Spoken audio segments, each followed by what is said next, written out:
Hello, viewers.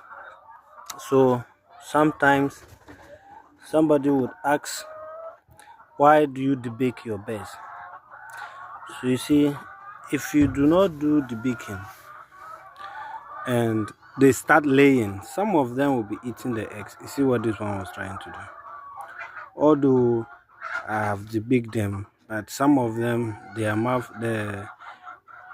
beak has grown, so they can use it to peck the eggs.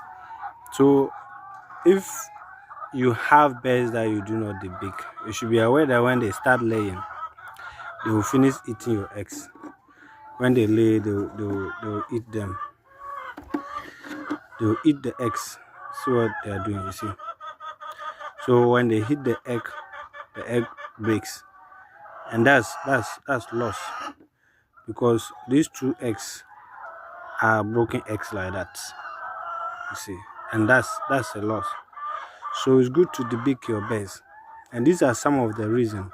Aside pecking and stuff, these are some of the reasons why we debake our birds. Yeah, if not, you won't be able to